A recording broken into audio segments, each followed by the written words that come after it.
On this episode, we travel to Venice, Italy. We talk with a professor about pedestrians in Venice. Then we find out why families want to live in Venice. Stay tuned.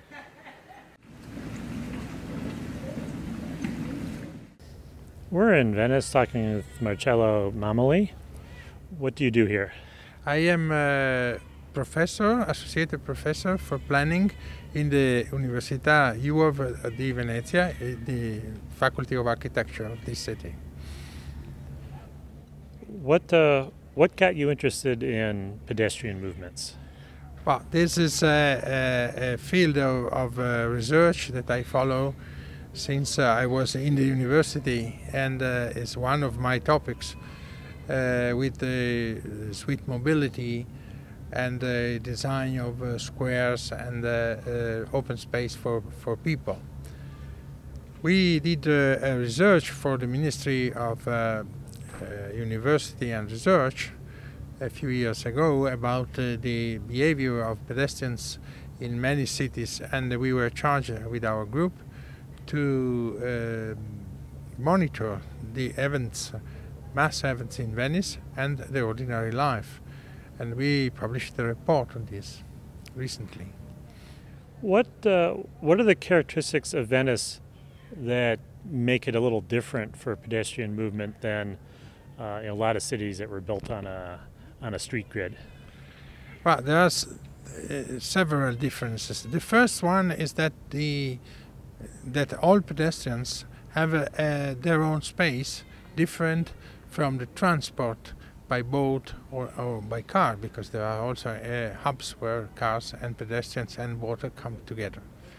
So there are two networks in the city, very different, and they just cross themselves with bridges, and they meet themselves in hubs where the evaporators stops are reached by pedestrians, and then that moment they become users of the water transport. So this speciality allows pedestrians to be very happy with their way of moving. Children grow up with the idea of a friendly space because of just having older pedestrians in front of them. But on the other side, it's not so happy as it looks like from the outside, because sometimes we have acqua alta, swallow water. So we have flooded parts of the city, and this means that you cannot follow your path, but you must know your reserve path or the emergency path, or you need boots to go home at the right moment. And this means that part of the city, for more or less 100 times per year, is alarmed because of the high water. That is very seldom, very high water, so very problematic. But anyway, you must always watch the tide provisions, forecasts. The second question is that in case of mass events, the number of pedestrians becomes very high, and so there you have to face crowds that in certain hubs can crunch and have a sort of pedestrian jam. So the local police can manage this because they know of those problems, and they prepare them for these kind of events. Anyway, a certain planning is necessary, serious professional planning to avoid problems. We have also a fixed network that changes in this city, that apparently never changes. We have a fixed network that is the stone, Calli and Campi, so it means a street or alleys and squares. But only 3 bridges before the Calatrava one, now 4 bridges that condition any kind of movement, a trip within the city. Exceptionally, we have extra bridges in case of religious events. So Redentore is a sort of a religious celebration. You have a 300 meters long bridge from the Zattere to the island of Giudecca, where the Redentore Church stays. Or you have a 30 meters special bridge on the Salute celebration. This is the Holy Our Lady of the Salute, a sort of thanksgiving about the termination of pest in 1600. And so the pilgrims that are only from Venice or Venetian that come from other countries or the countryside, but they go to the sanctuary through this special bridge. It is a floating bridge. So in that case, the scheme changes and the path changes. Otherwise, the paths are linked to the system of the bridge, the main bridges. So there are three important and dominating main paths through it. Inside the city, you have district networks, very small, very spongious.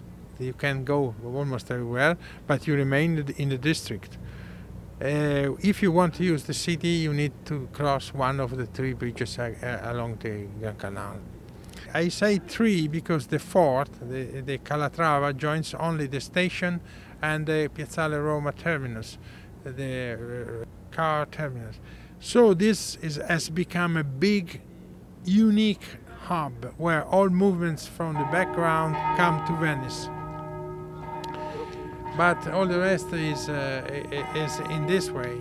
Three bridges cross the canal where it's needed to use all the city. How are you able to research how pedestrians move through the city? Yes, we studied the behavior of pedestrians when they are in movement, and we established as an hypothesis, a work hypothesis, that they have a sort of a proxemic space. And to establish how much space you need to feel quiet and move comfortably, we decided that it's more or less the same space you open your arms. And this is a sort of a circle you have around you in your mind.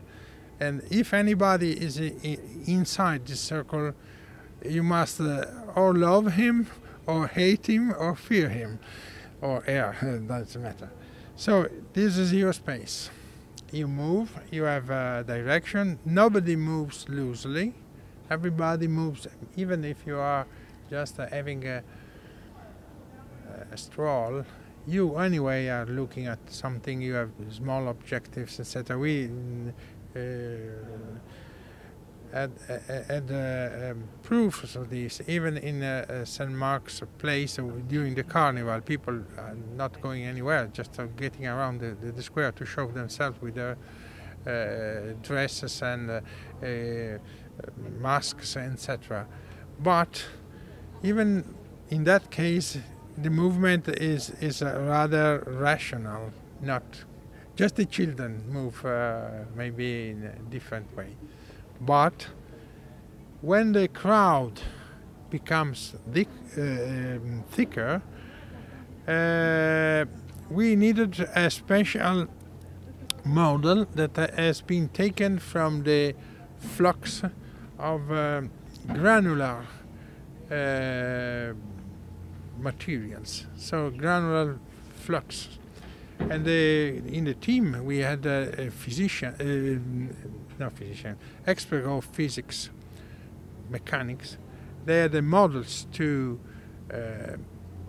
emulate this kind of movement, and we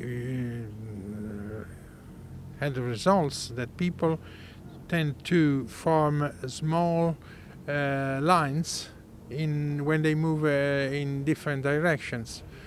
Then they have the same attitude of this granular mobbers, that is the model of the moving pedestrians. When you get into a doorway or in a restriction, so you have a sort of a slow down and then a sort of acceleration when you pass by, like getting out from a church or from the cinema. So we the group, was able to decide a sort of simulation of the pedestrian, and so we were able to reconstruct movements that were very complicated. We were able to detect and describe what 7,000 people were doing within St. Marcus Place in the center of the city during the carnival on the top of this event. Because after a sort of tuning of this model, we get the right tune, let's say like that. About the speed of this movement, of course, it's very different if you are going to take a train and you think to be busy, or if you are having just a stroll. Anyway, the average in Venice is about 3.6 kilometers per hour. You can have people that have a walk at 6 kilometers per hour, but they have a different way of moving, etc., and normally don't take the crowded paths, because of course they have to stop, to wait. In this movement, bridges are very helpful to cross the canals your path meets, but they are a very difficult to slow down for crowds and for people that have special needs. For instance, children in a pram, handicapped people. Venice for handicapped people might be a very interesting city if you are in the right place in the right moment, or horrible city if you are in the wrong place in the wrong moment. Because if you have a wheelchair, this bridge is sort of a mountain. And there were made experiments to tackle this obstacle, and these experiments were very pitiful. Because if you see in Ponte delle Guglie, there are stairways that are absolutely useless for anybody, even for handicapped people. It doesn't work.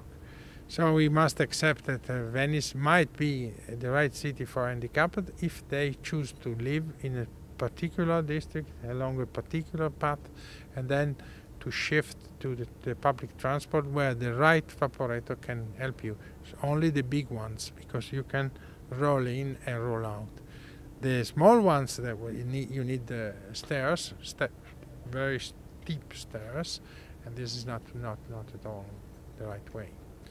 So children are used to use the bicycle, the toy bicycles, but any kind of bicycle is not allowed. No other wheel means except a small cart for transporting things. So there is the positive, largely positive, but there are also a negative side of the being in this way in Venice.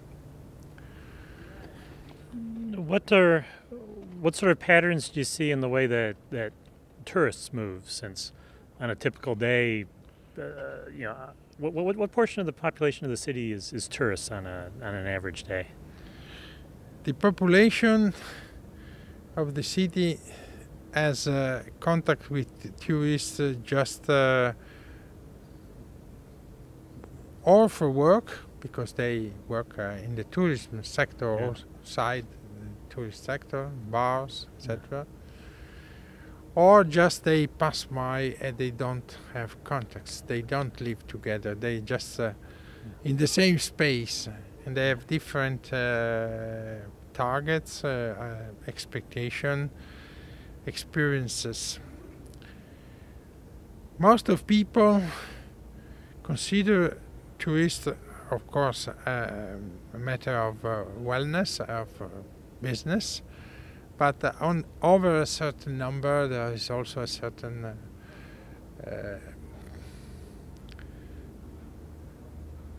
they're a little bit fed up of this, because of course you go into the Vaporetto, you find the Vaporetto completely full of tourists, etc. This is the matter of discussion in the city. Of course, Venice would not live without tourists, this is absolutely sure. It has been like that for a long time, and will be in the future totally. But the tourists follow the main paths, exactly like Venetian. Since the three main paths are obligatory, you are compulsorily obliged to cross at Rialto or at Scalzi or Calatrava Bridge or Accademia Bridge. There's no alternative. And around those bridges you have the main squares, the main CBD features, and so they need to meet themselves. It would be a little bit better from the point of view of quality of moving if there were not so many occasions to crowd up people, but to disperse a little bit people. And for a certain period the administration wanted to make the tourists to know the hidden Venice behind the main paths, and there's enormously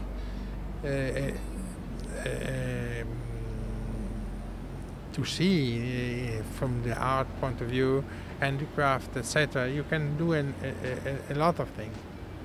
But we must mind that the tourists are also led by guides, and so they drive you where the most interesting or the most of the business is. So if you want to go to Murano, you never will be free to stroll without being called into a glass factory, etc. You must be alone or little group, otherwise people are already calling in. So there is the self-standing tourist is rare, and there is the mass tourist. The mass tourist is driven here and there by boats, by guides. The guides also do it, by YouTube, by any other means of communication, and so necessarily the main or the most reputed sites are the objectives. Only special tourists decide to see only convents or to go to the island of San Giorgio and have there a day experience. Everybody wants to see San Marco, Procuratie, eat something, of course, etc. Have you been able to use pedestrian counters and GPS, geographical positioning satellite, to track pedestrians? Our research was made largely by using GPS, but only 5-6 years ago GPS had enormous difficulties in the labyrinth of Venice. But just passing from the first phase of the research to the second, 2007 to 2010, 2011, the evolution of GPS showed us that what was absolutely impossible in the first phase was very easy in the second. This doesn't mean that it is all perfect now. We still have problems because the labyrinth is very narrow, very thick, and still poses questions. Anyway, I think that now the normal GPS, TomTom, etc. device could help tourists in Venice for the main tracks. Sometimes you can miss the satellite, and so you need to have a second call or a second attempt in getting here. But I say also that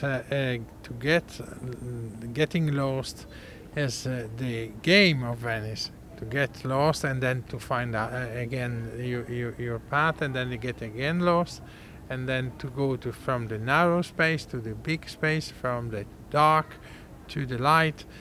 And this is Venice. Something more simple, more predictable is not Venice, it's something else. Maybe beautiful, but not Venice.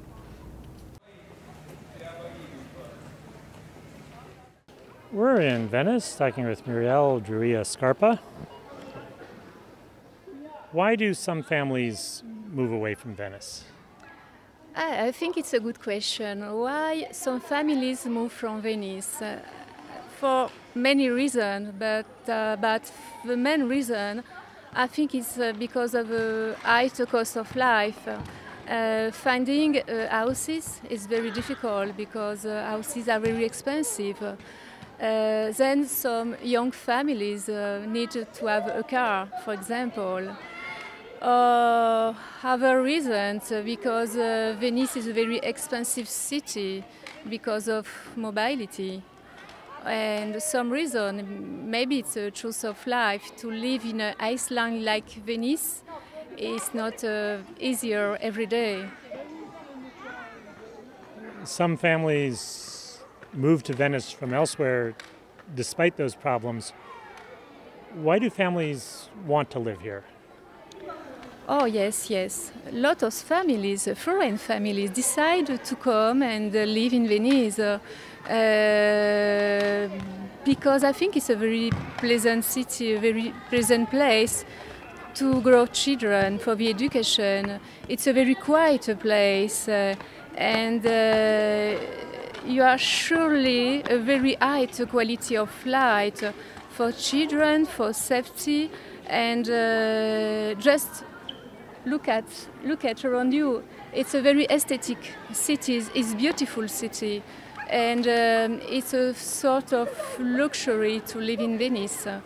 And so I can understand that some youth people or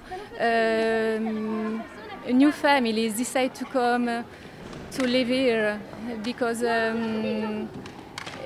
Venice represents the ideal city for a lot of families, for the education of your children. Is a very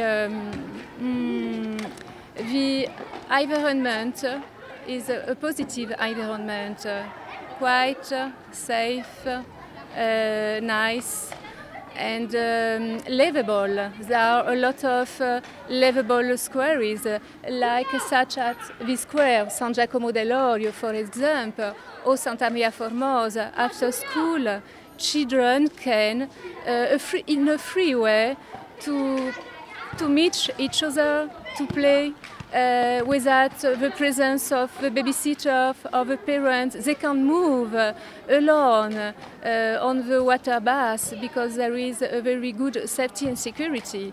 At around 10 years, at the age of 10, children can go to the beach alone, for example. It's not possible. It's a normal city, it's a normal situation. And for artists and creative people, I think Venice is a very stimulate city. If you need to create, to write, to build something, to imagine something, Venice is a very, very stimulate place to create, to find new ideas, to to live in a different way, because in Venice you live in a different way. It's a sort of refuge, a dangerous refuge. So you need to go out often from Venice. What sort of sense of identity do residents of Venice have? Oh, I think the identity is very strong. It's stronger in Venice. For one person that born and that stay in Venice, the sense of belonging to the island, to Venice city, is power. Because it's a protective city. So a child feels a sensation of security during the education. And when Venetian people leave from Venice, I think it's difficult because they don't. They must discover another dimension, another way of life, and the sight, vision, and sound vision of Venice, because of the stone, of the water, is very peculiar, very specific to the Venetian context. I think you can't find another context similar to Venice. So your Venetian identity is unique in the world. I think so. So it's very difficult, I think, to leave Venice for Venetian people. Visit us on the internet at www.pedestrians.org.